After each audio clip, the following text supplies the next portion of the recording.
রাসূলুল্লাহ ইয়া হাবিবাল্লাহ ইয়া রাসূলুল্লাহ ইয়া হাবিব মুনকার নাকির আসিয়া সওয়াল করবেন বসায়া দিবেন নবী গো পর্দা উঠাইয়া মুনকার নাকির আসিয়া সওয়াল করবেন বসায়া দিবেন নবী গো পর্দা উঠাইয়া ও সালাম করিব কদম চুমিয়া সালাম করিব কদম চুমিয়া ইয়া রাসূলুল্লাহ ইয়া রাসূলুল্লাহ বিসমিল্লাহির রহমানির রহিম আলা ইন্না আউলিয়া আল্লাহি লা খাউফুন আলাইহিম ওয়ালা হুম ইয়াহজানুন আল্লাযীনা আমানু ওয়া কানু يتقون صدق الله العظيم وصدق رسوله النبي الحبيب الكريم ونحن على ذلك من الشاهدين والشاكرين والحمد لله رب العالمين एक ज़माना सोहबते बा औलिया बेहतर सदे सालतात बेरिया मुअज़्ज़ज़ मोहतरम सम्मानित मुसल्लिन इकराम दूर दूराন্ত থেকে আগত নবী প্রেমিক ওলি প্রেমিকা আশিকানে মুস্তাফা সকলকে আমি মোবারকবাদ জানাচ্ছি শুকরিয়া আদায় করি আল্লাহ পাকের যিনি আমাদের সকলকে সুস্থ হায়াতে সুন্দর শরীর নিয়ে সুন্দর একটি মন নিয়ে মসজিদে আসার বসার ওয়াজ নসিহত শোনার বিশেষ করে মনকে উজাড় করে দয়াল নবীর দরবারে কয়েকবার দরুদ শরীফ পড়ার যে আল্লাহ সুযোগ করে দিয়েছেন সেই মহান আল্লাহর দরবারে সবাই জবান কোলে উচ্চস্বরে একবার বলি আলহামদুলিল্লাহ। আমাদের দুরুদ আর সালামের হাদিয়া আমার প্যার নবী হায়াতুন নবী জিন্দা নবী কমলিওয়ালার কদমে পাক ওই সোনার মদিনা সবজে গুম্বদের নিচে পৌঁছাইয়া দিন জোরে বলি আল্লাহুম্মা আমিন। প্রিয় হাজরিন, আজকে যে বিষয় নিয়ে আমরা আলোচনা করব সেই বিষয়টা হচ্ছে আউলিয়া ইকরামের শান। সেই আউলিয়া ইকরামদের মধ্যে একজন আল্লাহর ওলিকে আজকে আমরা বিশেষভাবে স্মরণ করব, যে আল্লাহর ওলি 100 বছরের উপর হায়াত পেয়েছেন, গোটা জিন্দেগি গোটা হায়াত তিনি আল্লাহর রাস্তায় অর্পণ করেছেন, বিসর্জন দিয়েছেন। দিন ধর্ম তথা তার নানা জানের শরীয়ত তরিকতকে পৃথিবীর বিভিন্ন জায়গায় পৌঁছানোর লক্ষ্যে আহলে সুন্নাত ওয়াল জামাতের আকীদা আমাদের ধার প্রান্তে পৌঁছানোর জন্য যিনি প্রয়োজনে কখনো নিজের দেশ থেকে আফ্রিকা দক্ষিণ আফ্রিকা, কখনো সে বার্মায়, কখনো এই বাংলার জমিনে দেশ থেকে দেশান্তরে আল্লাহর হাবিবের দিন ধর্ম প্রচার করেছেন, তিনি হলেন সেই ব্যক্তিত্ব সম্পন্ন আলেমে দিন হাফেজে কোরআন, আল্লাহর প্রিয় নবীর 39তম বংশধর আমাদের পীর সাহেব কাল্লাব, যিনি এখানে বারবার এসেছেন। তা ওনার দাদা যান হাফেজ কারি কুতুবুল আউলিয়া সৈয়দ আহমদ শাহ শ্রীকুটি আল কাদেরী রহমতুল্লাহ আলাইহি, সেই নবীর বংশ যিনি 1857 খ্রিস্টাব্দে জন্মগ্রহণ করেছেন। 1961 সালে 22শে মে তিনি এই দুনিয়া থেকে পর্দা করেছেন। আরবি মাস অনুযায়ী ওনার জন্ম হচ্ছে 1271 বা 72। তিনি আরবি মাস অনুযায়ী ইন্তেকাল করেছেন, এই দুনিয়া থেকে পর্দা করেছেন 1381 হিজরি জিলকাদা। এই চলতি মাস যেটা চলতেছে, এই মাসের বৃহস্পতিবার রাত, জুমার রাত 12 জিলকাদা দুনিয়া থেকে তিনি পর্দা করেছেন। ইন্না লিল্লাহি ওয়া ইন্না ইলাইহি রাজিউন। সে আল্লাহর ওলির একটু স্মৃতি স্মরণ করব, এই জন্য এর মাধ্যমে আউলিয়া ইকরামের জীবন আদর্শ যদি আমরা ধারণ করতে পারি, আমাদের জীবন সুন্দর হবে এবং আমাদের ভবিষ্যৎ জিন্দেগি উজালা হবে। পরকাল, কবর, হাসর, নসর, ফুলসিরাত, মিজান সর্বক্ষেত্রে সেই ওলিদের সাথে আমরা থাকতে পারবো। আল্লাহর ওলিরা শাফাত করে আমাদেরকে ইনশাআল্লাহ জান্নাতি বানাবেন। আল্লাহ আমাদের সকলকে ওলি আল্লাহর সাথে থাকার তৌফিক দান করুন, জোরে বলি আমিন।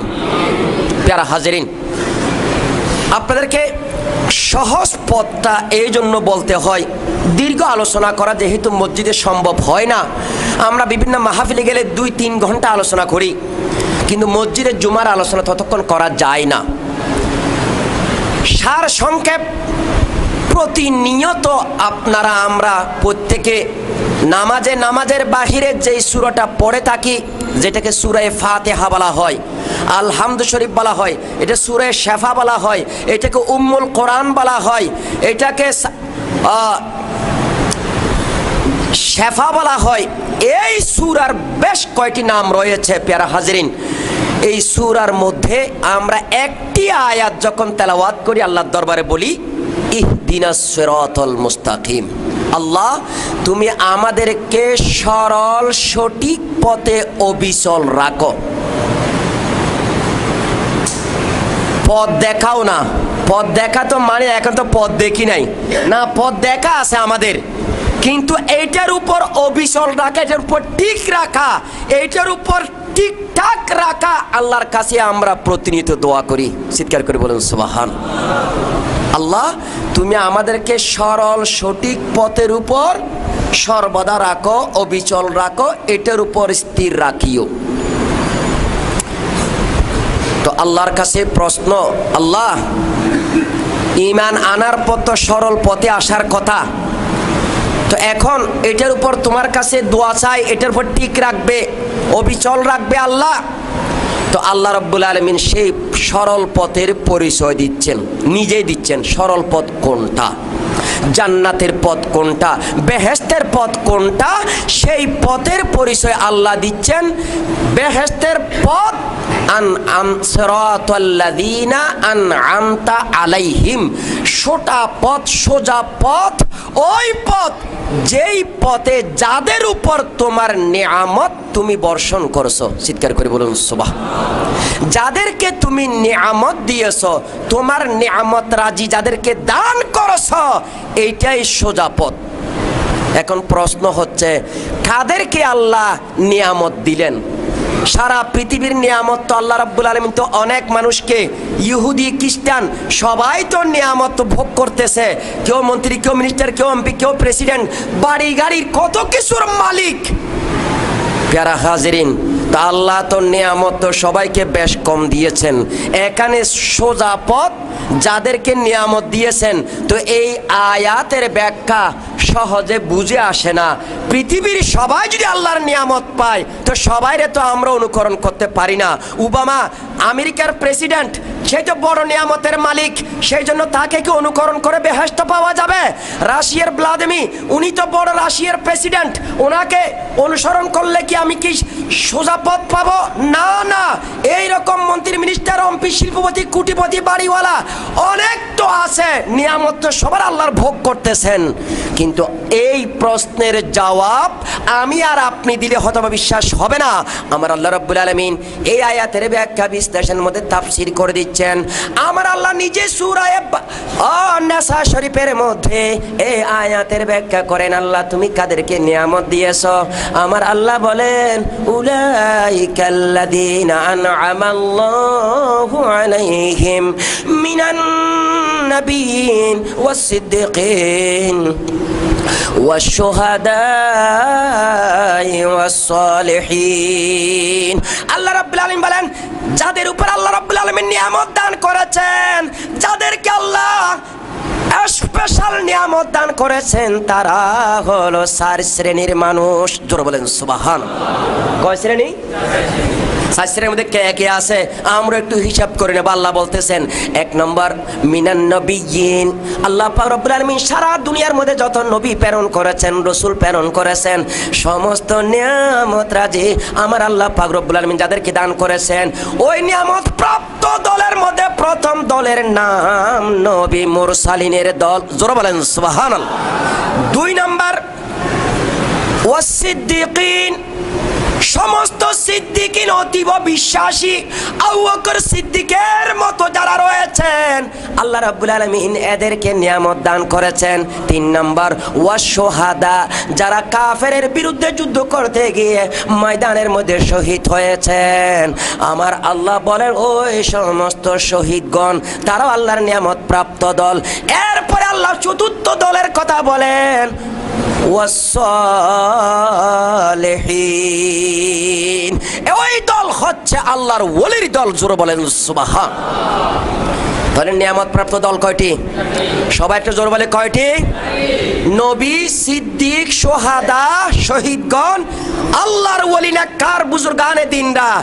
এই 4 দলের উপর আল্লাহর নিয়ামত। এই 4 দলের বাহিরের দল যদি কেউ অনুকরণ করে, এটা শয়তানের দল। এখানে নিয়ামত নাই, দুনিয়া, টাকা পয়সা, ধন দৌলত থাকতে পারে, এটাকে আল্লাহ নিয়ামত হিসাবে ধরে না। এখানে পরকাল পাওয়ার জন্য যে সমস্ত নিয়ামত রাজি দরকার, এই 4 দলের মধ্যেই আছে। জোরে বলেন সুবহানাল্লাহ। অতএব বাবার আমার, সহজ হয়ে গেল 4 দলের মধ্যে আমি আর আপনি আছি কিনা। এদের সাথে আমার আপনার সম্পর্ক হয়, এদের উসিলায় আমি জান্নাত পাবো। আল্লাহ বলেন এই 4 দল তারা হচ্ছে আল্লাহর রফিক, এরা আল্লাহর বন্ধু, এরা হচ্ছে আল্লাহর কাছে, এরা হচ্ছে আল্লাহর নৈকট্যবান বান্দা। সুতরাং এই 4 দলের সাথে যাদের সম্পর্ক তারাই জান্নাতি ইনশাআল্লাহ। কথা বলেন ঠিক কিনা? সেই 4 দলের মধ্যে আজকে আমরা আলোচনা করব আউলিয়া ইকরামের শান। সে আল্লাহর ওলিদের মধ্যে একজনের নাম, যাকে বললাম সৈয়দ আহমদ শাহ সিরিকুটি আল কাদরি রহমতুল্লাহ তাআলা আলাই।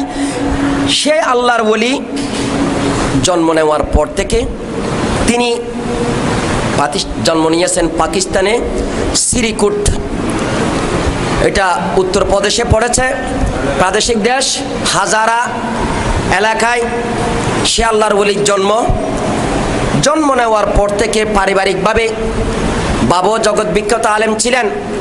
সেই হিসেবে তিনি ইলমে দ্বীন অর্জন করলেন, কোরআন ও হাদিসের ইলম অর্জন করলেন।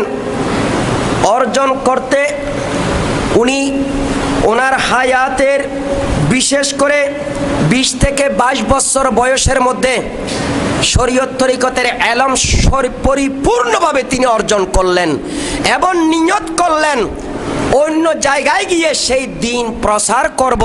কিন্তু তখনকার পরিবেশটা এমনই ছিল যে কেউ আলেম যদি কেউ দ্বীন ধর্ম সরাসরি প্রসার করতে যায় আসলে সুযোগ পায় না। সেই সময়ও এখনো দ্বীন ধর্ম প্রসার সারা পৃথিবীর মধ্যে যে হয়েছে, আল্লাহর ওলিরা কিন্তু বৈনিক সেজে, ব্যবসায়ী সেজে তারা দ্বীন ধর্ম প্রসার করেছেন। জোরে বলেন সুবহানাল্লাহ। অর্থাৎ হযরতে সৈয়দ আহমদ কবিজান আমার দেশের মধ্যে যে সমস্ত ওলিরা দেশের মধ্যে এসেছেন তারা ব্যবসায়ী। আপনি দেখেন আজকে সারা পৃথিবীর মধ্যে সবচেয়ে বেশি মুসলমান সেইটা হচ্ছে ইন্দোনেশিয়া। এই ইন্দোনেশিয়ার মধ্যে আজ থেকে 100 বছরও হয় নাই তাদের ইতিহাস। এই ইন্দোনেশিয়ার মধ্যে মাত্র 9 জন আল্লাহর ওলি ব্যবসায়ী সেজে তারা ইয়ামান থেকে সেখানে গিয়েছেন। আজকে 100 বছরের মাথায় সারা পৃথিবীর মধ্যে সর্বশ্রেষ্ঠ একটা মুসলিম রাষ্ট্রে পরিণত হয়ে গেল। জোরে বলেন সুবহান। আল্লাহর ওলিদের বদৌলতে। প্যারা হাজরিন, সেইভাবে সৈয়দ আহমদ শাহ শ্রীকুটি আল কাদেরী তিনিও সাউথ আফ্রিকা ব্যবসার উদ্দেশ্যে তিনি বের হলেন। সেই দেশের মধ্যে গিয়ে একদিকে তিনি যেমন ব্যবসা করেন, সেই দেশের মধ্যে দিন ধর্ম প্রচার শুরু করলেন। এবং সাউথ আফ্রিকার মধ্যে সর্বপ্রথম বলা যায় যে ক্যাপ্টেন শহরের মধ্যে তিনি ছিলেন, সেই শহরের মধ্যে প্রথম যদি কোনো মসজিদ হয়ে থাকে, এই সৈয়দ আহমদ শাহ শ্রীকুটি আল কাদেরী রহমতুল্লাহ বানিয়েছেন। জোরে বলেন সুবহান। প্যারা হাজরিন, আল্লাহর ওলি সৈয়দ আহমদ শাহ শ্রীকুটি রহমতুল্লাহ তাআলা আলাইহি তিনি এইভাবে 20 বছর, প্রথম 16 বছর ছিলেন, এরপর দেশে আসলেন, এরপরে আবার গেলেন। ওনার ভাইকে সেখানে দায়িত্ব দিয়ে মসজিদের, তিনি আবার পাকিস্তানে চলে আসলেন। আসার পর ঘরের মধ্যে কিছুদিন কাটাতে না কাটাতে ওনার সহধর্মিনী স্ত্রী তিনি বলতেন, তার খাতুন বলতেছেন যে মনে হয় তোমাকে পেরেশানি হালাতের মধ্যে রয়েছ, আমি তোমাকে একটা পরামর্শ দিচ্ছি। চৌহারের এলাকা রয়েছে, সেই চৌহার এলাকার মধ্যে গিয়ে আল্লাহর একজন ওলি আছে, তার সান্নিধ্যে চলে যাও। চিৎকার করে বলেন সুবহান। দেখেন স্ত্রী, আজকে আমাদের স্ত্রীদের অবস্থা আর মহিলা দেখতেছেন এখন সমাজের মধ্যে কি হলো। আগে আমার মা বোনদের অন্তর নাকি বড় নরম থাকতো, এখন মা বোনদের অন্তর কি হলো ধরা পড়তেছে জঙ্গি হিসেবে। কথা বলেন ঠিক কিনা? আফসোস, আফসোস। আল্লাহর ওলির সান্নিধ্যে থাকার কারণে সেই ওলিয়ার সোহবত কেমন হলো দেখো, নিজের স্বামীকে পাঠাচ্ছেন আল্লাহর একজন ওলির কাছে, যাও ওই এলাকায় যাও। তিনি সেখানেও চিন্তা করলেন আমি একটু ব্যবসা করব, বেশি দূর না, শ্রীকুটের পাহাড় থেকে নিচে যদি যায় 16 মাইল, পাহাড়ের চূড়া থেকে নিচে নামলে চৌহার এলাকা, সেখানে তিনি আসলেন, একটা দোকান দিলেন, দোকান দিয়ে ব্যবসা বাণিজ্য করেন। এক পর্যায়ে হঠাৎ একদিন দেখতে পাইলেন একজন লোক, ভদ্রলোক, তিনি কিছু রাস্তা থেকে বিভিন্ন জায়গা থেকে পাথর কুড়াচ্ছে, পাথর নিচ্ছে। তিনি সালাম দিলেন, জিজ্ঞাসা করলেন পাথরগুলো কেনই বা নিচ্ছেন? তখন তিনি বলতেছেন আমি একটা মসজিদ বানাবো। চিৎকার করে বলুন সুবহান। প্যারা হাজরিন, আল্লাহর ওলি আর একজন নিজে কষ্ট করে পাথর, তো তিনি সেখানে ওই মসজিদের জন্য সর্বপ্রথম, আজ থেকে 100 বছর আগের কথা, সেই মসজিদে সৈয়দ আহমদ শাহ শ্রীকুটি ওই ভদ্র লোককে 2 রুপি দান করলেন। জোরে বলেন সুবহান। ওনাকে 2 রুপি দিলেন, বহু খুশি হলেন। সেই জমানার 2 রুপি আপনি চিন্তা করে দেখেন।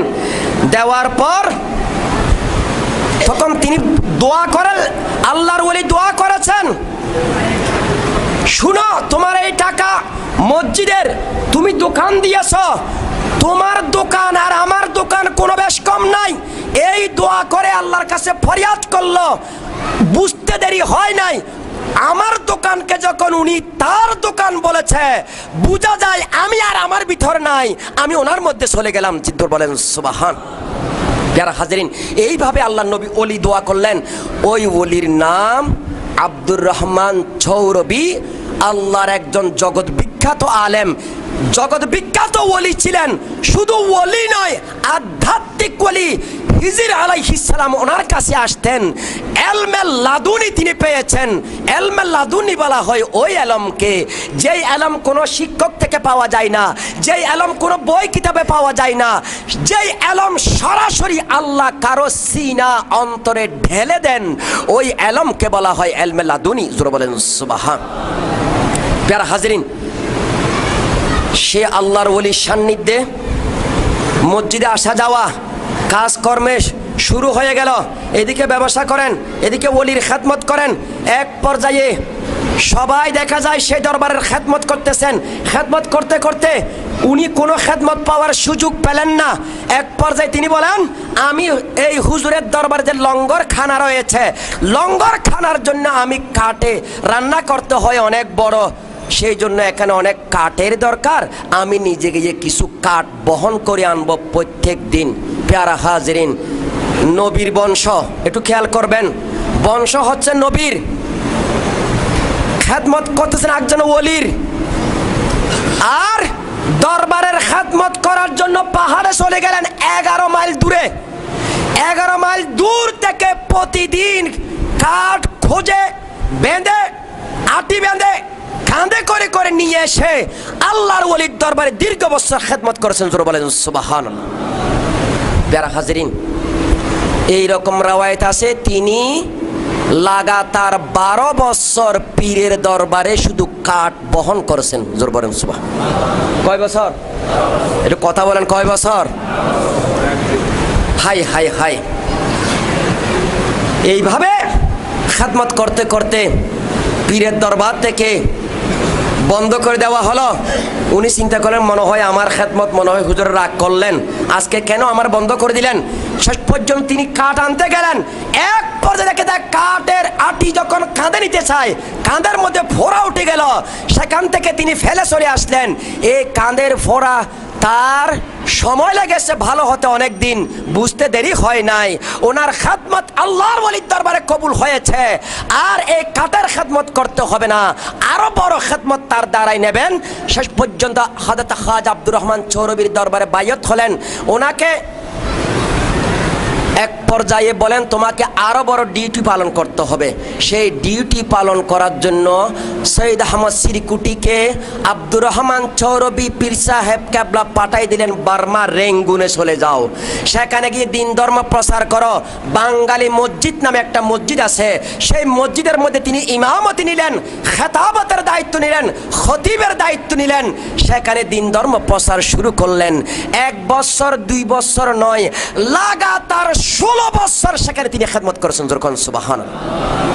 প্যারা হাজিরিন, সেই বাঙালি মসজিদ 16 বছর পীর সাহেব কেবলা ওনাকে অনুমতি দেননি, একটা চিঠি পাঠাইলেন।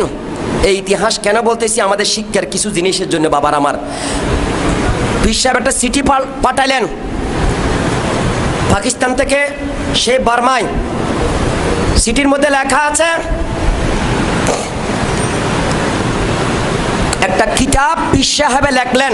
আমি গতবার আপনাদেরকে দেখাইছি, সেই কিতাবের নাম হচ্ছে মজমুআয়ে সালাওয়াতে রসুল। পীর সাহেব যিনি কখন মাদ্রাসায় পড়েনি, মাদ্রাসার ইউনিভার্সিটিতে পড়ে নাই, কোনো ওস্তাদের কাছে বড় দরদের কিছু শিখার জন্য যায় নাই, আল্লাহর ওলি আব্দুর রহমান চৌরবি রাদিয়াল্লাহু তাআলা আনহু এমন একটা কিতাব লেখলেন, যেই কিতাব পৃথিবীর বুকে কেউ লিখতে পারে নাই, জানি না কিয়ামত পর্যন্ত হয়তো কেউ লিখতেও পারবে না। আল্লাহর কোরআন হচ্ছে 30 পারা। কত পারা? 30 পারা। এরপরে আরেকটা 30 পারা কিতাব আছে বুখারী শরীফ। এরপরে খুদার জগতে আর 30 পারা কোনো কিতাব লেখা হয় নাই। কিন্তু যিনি কোনো মাদ্রাসায় পড়ে নাই, কোনো ইউনিভার্সিটিতে পড়ে নাই, ওই আল্লাহর ওলি হযরত আব্দুর রহমান চৌরবি সৈয়দ আহমদ সিরিকুটির পীর সাহেব কেবলা নিজে এত বড় একটা 30 পারার কিতাব লিখে ঘরের মধ্যে রেখে দিলেন। যে কিতাবের 30 পারা, এক এক পারা 48 পৃষ্ঠা। কোরআনের পৃষ্ঠা যত তার চেয়ে ডবল, এবং এখানে 48 পৃষ্ঠা। এইরকম গোটা কিতাবের মধ্যে 6666টি বড় বড় দরুদ শরীফ লেখা আছে। জোরে বলেন না সুবহানাল্লাহ। কোরআন শরীফের আয়াত 6666টি, আর উনি এত বড় কিতাব লেখছেন 6666 দরুদ শরীফ দিয়ে। এই কিতাবকে বলা হয় মজমুআয়ে সালাওয়াতে রসুল। আল্লাহর হাবিবের উপর দরুদ শরীফের সম্বলিত এই বড় কিতাব মজমুআয়ে সালাওয়াতুর তিনি রাখলেন।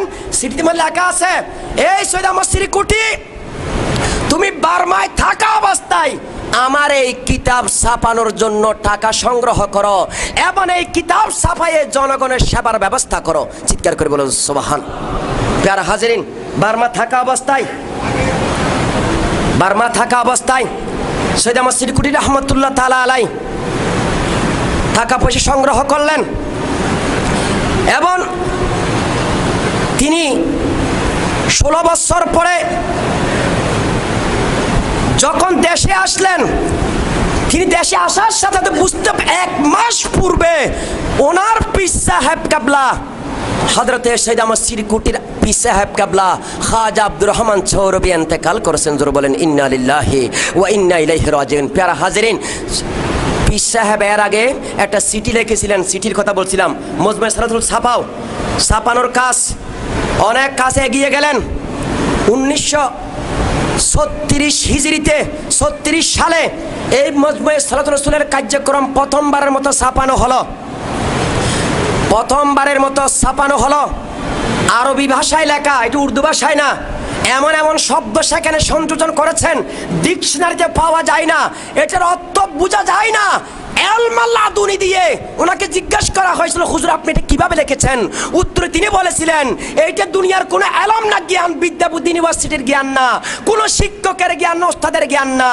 এটা আমি চক্ষু বন্ধ করে কলম আর কাগজ নিতাম, কলম চলতে থাকে, আমি লিখতে থাকি। জোরে বলেন সুবহানাল্লাহ। এত বড় দরুদ শরীফের কিতাব। প্যারা হাজিরিন, এখন বাংলা হয়ে গেছে। এটা আপনারা ভাইদের জন্য বলতে চাই, এই একটা পারা 120 টাকা 30 টাকা করে আমাদের আঞ্জুমানের পক্ষ থেকে ছাপানো হয়েছে বাংলায়, নেবেন। বহু গুরুত্বপূর্ণ কিতাব।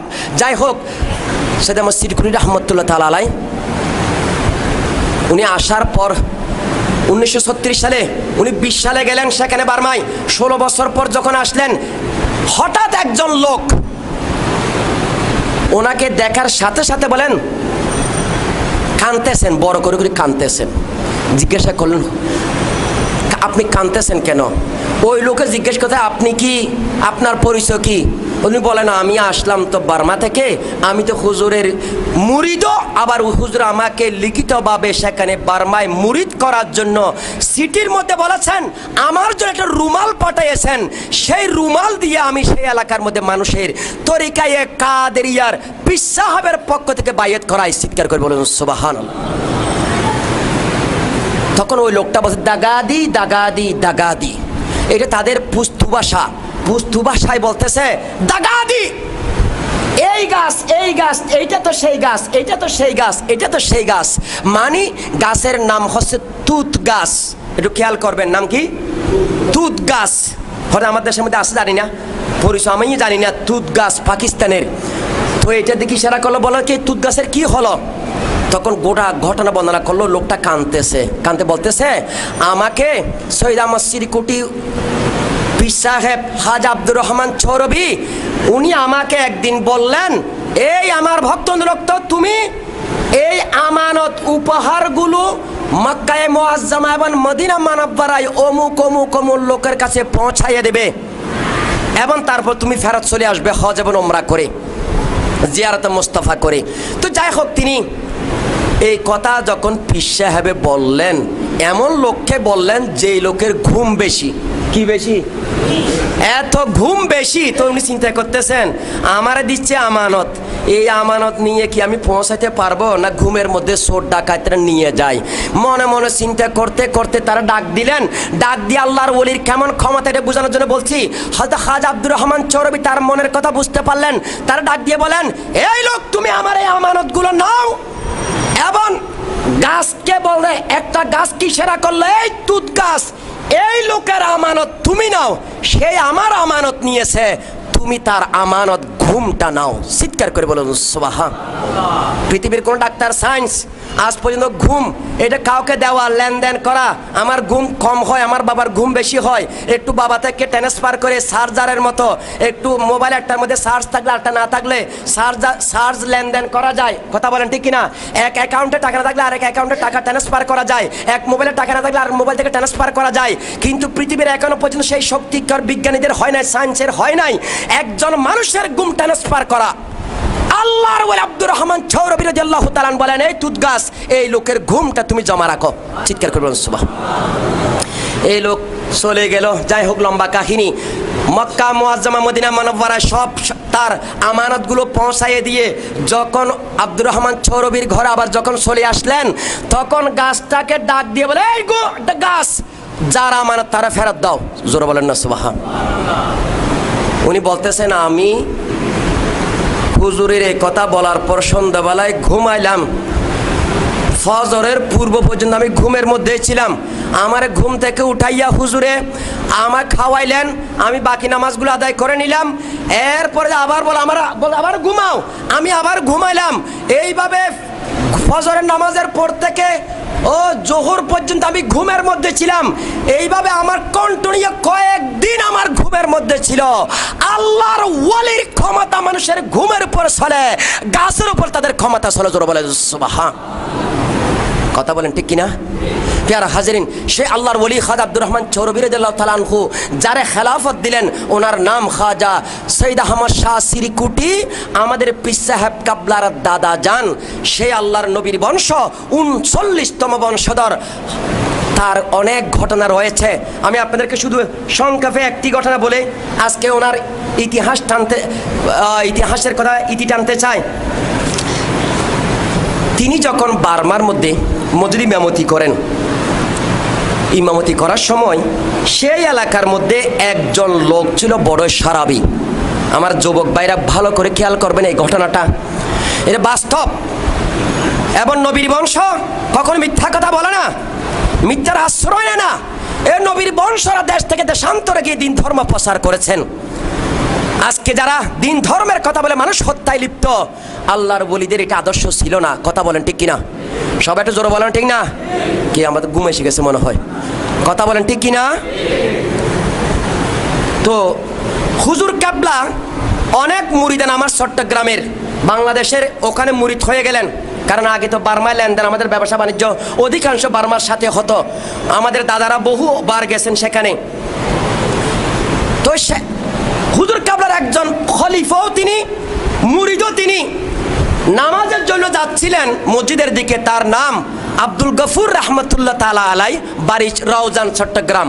উনি যখন ফজর নামাজ যাচ্ছিলেন, তো একজন সারাবি মদ্যপয়ী, যিনি মদ পান করেন, খুবই মাতাল থাকেন, যাকে ডাকাত হিসেবে জানেন সবাই, কাকা সর্দার, কাকা ডাকাত হিসেবে সবাই জানেন, সর্দার কাকা। নাম কি বললাম? কাকা সর্দার, সবাই জানে কাকা সর্দার। এই লোকে যখন ওই লোকটাকে দেখলে, যাচ্ছ কোথায়, আপ কাহা যা রাহা হ্যাঁ, কোথায় যাচ্ছ? তো সেই লোকটা বলতেছে, আব্দুল গফুর সাহেব বলতেছেন, আমি তো মসজিদে যাচ্ছি নামাজ পড়ার জন্য। তো কাকা সর্দার বলতেছে, তুমি মসজিদে যাচ্ছ কেন, কি জন্য যাচ্ছ?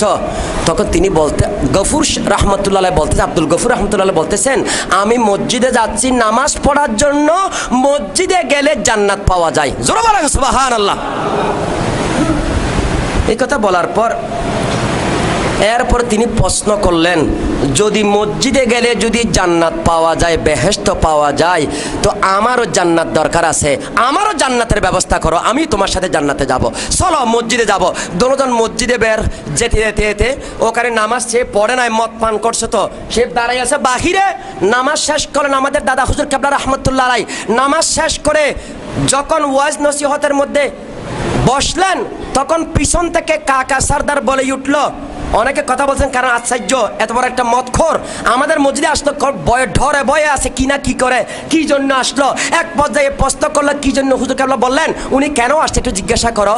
তখন আব্দুল গফুর রহমতুল্লাহ আলাই বলার আগে এই লোকে বলে দিল যে, সুফি আব্দুল গফুর আমাকে বলেছে মসজিদে আসলে নাকি জান্নাত বেহেশত পাওয়া যায়, তো মুঝে ভি জান্নাত চাহিয়ে, আমারও জান্নাত দরকার, আপনি জান্নাতের ব্যবস্থা করেন। এই কথা বলতে আল্লাহর ওলি দেখেন,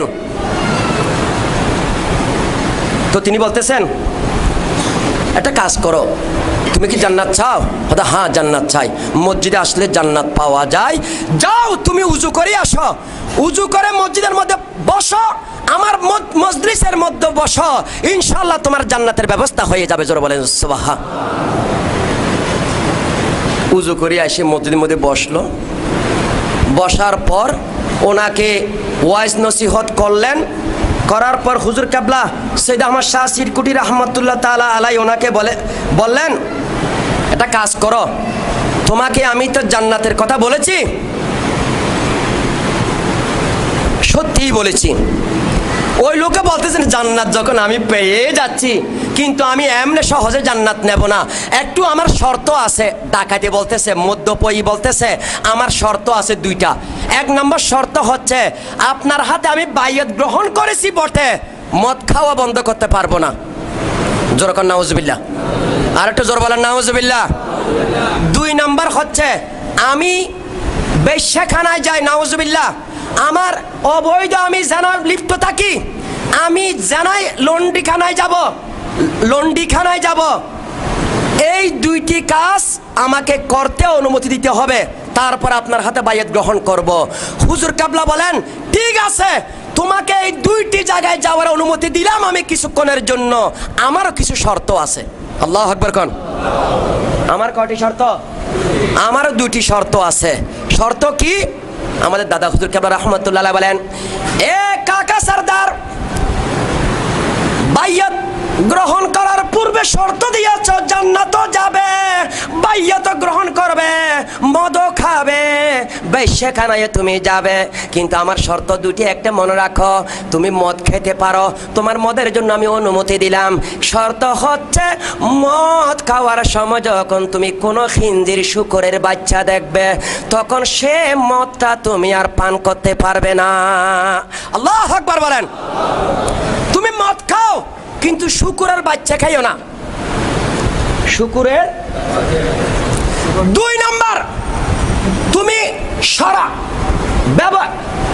ফরজ কোয়ার্টার বা তুমি এইরকম বেশ্যাখানা যাও, কিন্তু আমার সামনে যাইও না। কথা কয়টি? একটু কথা বলেন, কয়টি? মদ খাও, শুকুরের বাচ্চা দেখলে ফেলে দিও, শুকুরের বাচ্চা খাইও না। আর তুমি বেশ্যাখানা যাও কিন্তু আমার সামনে দিয়ে যাইও না। ভালো শর্ত, বহুত সহজ। আরে পাগল, মনে চিন্তা করলো আমি কোথায় মদ খাবো কি হিসাবে দেখে, আমি কি করবো না করবো হিসাবে কি জানে, তাক মেনে নিলাম। তারপরে বেহেস্ত দরকার, মদও খাবো, বেশ্যাখানায় যাবো, এইটা কয়ে চলে গেল। মাগরিবের টাইম হলো, মদ খাওয়ার টক উঠছে, খাইতেই হবে, মাথা ঘুরায় না খেলে। শেষ পর্যন্ত মদ খাওয়ার জন্য যখন হোটেলে গেল, সেখানে বড় বিয়ার নিয়ে আসুন, একে নিয়ে আসতেছে, যেই বোতল এনে গ্লাসে ঢালে, সেই গ্লাসের মধ্যে দেখা যায় সেখানে শুকুরের বাচ্চা লাফাচ্ছে। জোর বলেন আল্লাহু আকবার, আর বলেন আল্লাহু আকবার। এটার আসার মারে ভাঙ্গে, বোতল সহ গ্লাস সহ একবার ভাঙ্গে, আরেকটা নাই, আবার দেখে যখন ঢালে সেখানের মধ্যে শুকুরের বাচ্চা লাফাচ্ছে। হাই হাই, মদ তো খাবো, শুকুরের বাচ্চা কেন খাবো? হাই হাই হাই, একে একে সেই দোকানের মধ্যে যত বোতল পাওয়া গেছে সব আনলো, সব ভাঙলো, প্রত্যেকটার মধ্যে শুকুরের বাচ্চা মদের উপর লাফাচ্ছে। পেয়ারা হাজিরিন, মদ খাওয়া বন্ধ করে দিল। পিসাবে বলছেন মদ খাইতে পারবো, কিন্তু শুকুরের বাচ্চা দেখলে খাইতে পারবো না, তো শুকুরের বাচ্চা আমি খাবো কেন? বাদ, আচ্ছা যাই, মাথা ঠিক নাই, এখন বেশ্যাখানায় যাই। দূরে গিয়ে বেশ্যাখানায় গেল, মদ তো খেতে পারি নাই, বেশ্যাখানা গিয়ে হলো অবৈধ ব্যবসা করতে পারি কিনা দেখি। সেখানে যাওয়ার পর বেশ্যাখানায় ঢুকতেছে, ঢুকার সময় যেই গলি দিয়ে ঢুকবে, সেই গলির মধ্যে লাঠি নিয়ে দাদা হুজুর কাবলা সৈয়দ আহমদ সিরকুটি দাঁড়াই আছে। তোরা বলে সুবহান। এত রাতে হুজুর কোত্থেকে? তো দেখে হুজুরকে দেখে অন্য গলি দিয়ে চলে গেল, অন্য গলি দিয়ে যেখানে সেখানে দেখে পীর সাহেব লাঠি নিয়ে দাঁড়াই আছে, অন্য গলি দিয়ে গেল, সেদিকে দাঁড়াই আছে। উনি চিন্তা করলেন পীর সাহেব একজন এত গলিতে যায় কিভাবে, উনি মসজিদে আসেন, একটু দেখি আসি। দূরে গিয়ে মসজিদে গেল, পীর সাহেব মসজিদে আসে কিনা দেখা যায় মসজিদের মধ্যে তিনি নামাজ পড়তেছেন। জোরে বলেন সুবহান। হাই হাই হাই, এইদিকে যে গলিতে যায় সেই গলিও পীর সাহেব আছেন, মসজিদের মধ্যেও পীর সাহেব আছেন। এইভাবে মাথার অবস্থায় সারা চলে গেল। সকালবেলা মসজিদের মধ্যে নামাজ পড়তে আসলো, হুজুর কেবলা দেখা মাত্র বলো বাচ্চা তোমার কি অবস্থা? তখন তিনি সমস্ত ঘটনা খুলে বলল এবং তওবা করলো। যারা আল্লাহর ওলির হাতে হাত দেয় তাদেরকে রক্ষা করার দায়িত্ব আল্লাহর ওলির হয়ে যায়। জোরে বলেন সুবহান। কথা বলেন ঠিক কিনা? মদখোর ডাকাত যত বড় খারাপ লোক হোক, আল্লাহর ওলির সোহবত আসার কারণে মদ ছাড়তে বাধ্য হয়, বেশ্যাগিরি ছাড়তে বাধ্য হয়, ডাকাতি চুরি বন্ধ করতে বাধ্য হয়। পেয়ারা হাজিরিন, আমরা সেই ওলি আল্লাহদের কাছকে ছেড়ে দিয়েছি বলেই আমাদের ছেলেরা, আমাদের সন্তানরা, আমাদের যুবকরা, আমাদের মোল্লা মৌলবীরা আজকে সন্ত্রাসী কাজের মধ্যে লিপ্ত হয়ে গেছে। কথা বলেন ঠিক কিনা? সন্ত্রাস দূর করেছে আল্লাহর ওলিরা, সন্ত্রাসীদেরকে নামাজি বানাইছেন আল্লাহর ওলিরা। গরিবে নওয়াজের দরবার দেখেন আপনারা, সেখানে এই হিন্দুরা সেই পিতৃরাজের কথা বলেন, যত বড় বড় বড় বড় বাদশা আছে সেই দেশের সবগুলো আমার গরিবে নওয়াজের কদমে পড়েছে আল্লাহর ওলির আদর্শের কারণে। কথা বলেন ঠিক কিনা? আজকে আমরা শেখ খাজা সৈয়দ আহমদ সিরকুটি আল কাদরি রহমতুল্লাহ তাআলা আলাইহি তিনি চট্টগ্রামে আসলেন। যদি সুযোগ পায় আগামী জুমায় ইনশাআল্লাহ একটু আলোচনা করবো। এই জন্য আমরা আল্লাহর ওলি থেকে দূরে সরে পড়েছি। এই কারণে আজকে আমার ভাইরা, আমার যুবক ভাইরা, আধ্যাত্মিক শক্তি না থাকার কারণে, রূহানি শক্তি না থাকার কারণে আমরা উপরে বডিটা ঠিক আছে, ভিতরে কিছু নাই। ভিতরে সদরঘাট, সেই সদরঘাট ওয়ালা মোল্লা মৌলবী দ্বারায় মানুষ হেদায়েত হবে না, মানুষ পথভ্রষ্ট হবে। সেই জন্য অনুরোধ করতে চাই, এই মাসের 12 তারিখে সৈয়দ আহমদ সিরকুটি রহমতুল্লাহ ইন্তেকাল করেছেন, তাকে স্মরণ করে চট্টগ্রাম আমাদের ঢাকায় অনুষ্ঠান হয়েছে। কিন্তু এত বড় আল্লাহর ওলি পেয়েছি, তার অনুষ্ঠানে আমি যখন ছাত্র জীবনে ছিলাম, ওনার ওরস মোবারক কত 3 দিন। কয় দিন? বাংলাদেশের বড় বড় আলেম যারা ছিলেন সবাই সেখানে রাত দিন ওয়াজ করতেন। একদিকে খাবার চলে, আরেকদিকে ওয়াজ নসিহত চলে, 3 দিন 3 রাত। এত বড় মাহফিল আমরা হয়তোবা এই আল্লাহর ওলিকে স্মরণ করতে পারি অল্প সময়ের জন্য। যাই হোক, আগামী জুমায় আলোচনা করব সে আল্লাহর ওলিদের অবদান আমরা কি পেয়েছি। সে আল্লাহর ওলি বাংলাদেশে যখন এসেছিলেন সেই সময় তিনি চট্টগ্রামে ছিলেন। চট্টগ্রাম থেকে বিভিন্ন জায়গায় জায়গায় মাহফিল করতেন, যেতেন। এবং 1958-46 দিকে বা 46 দিকে তিনি চট্টগ্রাম গিয়েছেন। আমার এলাকা বাঁশখালী এলাকায়, এই বাঁশখালী এলাকায় তিনি দাওয়াত নিয়েছেন শেখের কিল। সেখানে একজন আলেমে দিন ছিলেন, তার নাম হচ্ছে এজাহারউদ্দিন সাহেব মৌলানা, বড় আলেমে দিন। উনি হুজুর কেবলার খলিফা হয়েছেন, খেলাফত পেয়েছেন, তাকে খেলাফত দিয়েছেন। সেই এলাকায় যাওয়ার পর মাহফিল আসর থেকে একজন হুজুর ওয়াজ করতেছেন, তিনি কিন্তু ইন্নাল্লাহ ওয়া মালাইকাতাহু ইউসাল্লুনা আলান নবী এটা বলার পর দেখা যায় যারা উপস্থিত কেউ দরুদ শরীফ পড়ে না। হায় হায়, কোন দেশ এটা, যে দেশে মানে আল্লাহ নবীর উপর দরুদ পড়ে না। হুজুর কেবলাটা শুনতে পাইলেন, দরুদ শরীফ কেউ বড় করে পড়ে না, দরুদ শরীফের আওয়াজ নাই। তিনি চিন্তা করলেন নবীর দরুদ পড়া হয় না এলাকায়। সেখান থেকে তিনি প্রতিজ্ঞা করলেন, 1 বছর 2 বছর ঘুরলেন, চট্টগ্রামের মধ্যে হুকুম দিলেন এক মাদ্রাসা বানানা হ্যাঁ, जो गांव में भी न हो, शहर भी न हो, मस्जिद भी है, तालाब भी हो। আমি এমন একটা মাদ্রাসা তৈরি করব যেই মাদ্রাসাটা শহরও হবে না, গ্রামও হবে না। যেই মাদ্রাসাটা যেখানে হবে সেখানে মসজিদও থাকবে, সেখানে পুকুরও থাকবে। এই রকম একটা জায়গা তোমরা চুজ করো, তালাশ করো। তালাশ করতে করতে সৈয়দ আহমদ সিরকুটির বেলায়েতের রাডারের মধ্যে ধরা পড়েছে চট্টগ্রাম 16 শহর, ওই নাজির পাড়ার এলাকা।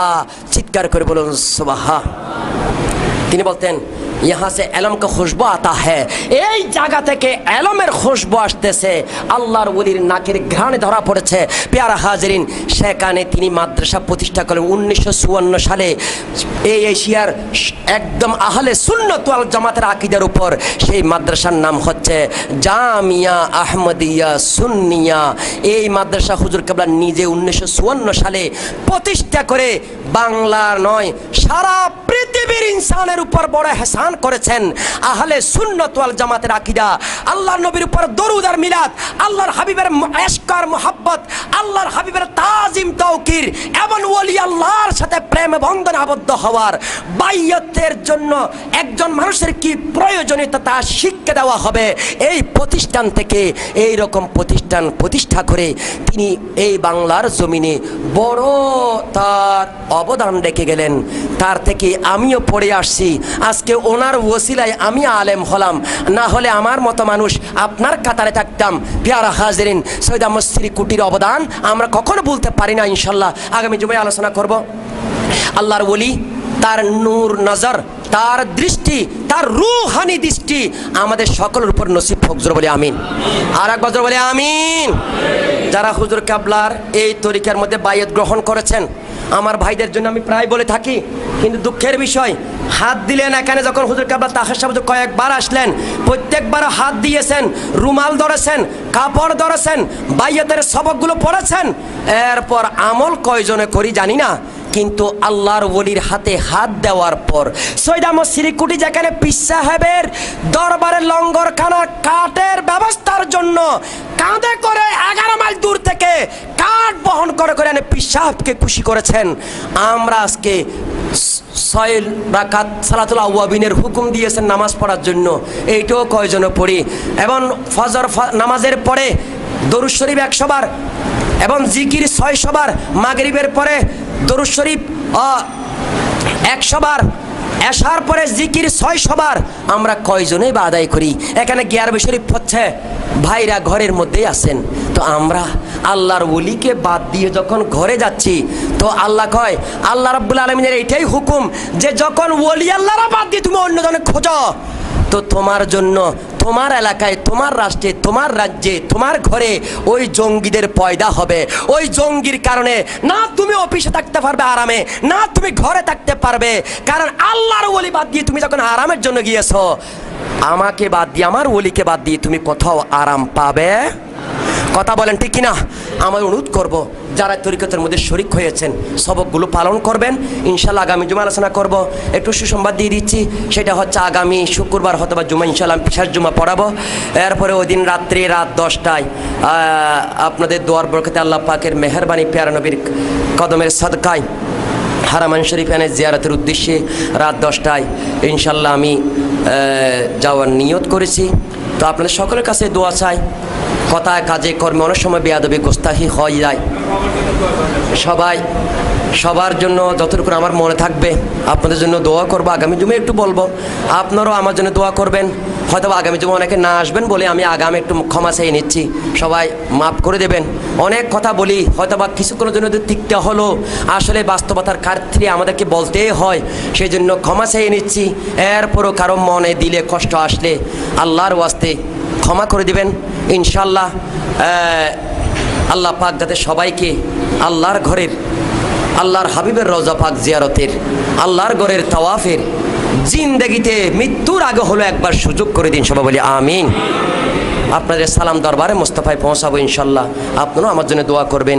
এই বলে বিদায় নিচ্ছি। ওয়া আখিরু দাওয়ানা আলহামদুলিল্লাহ।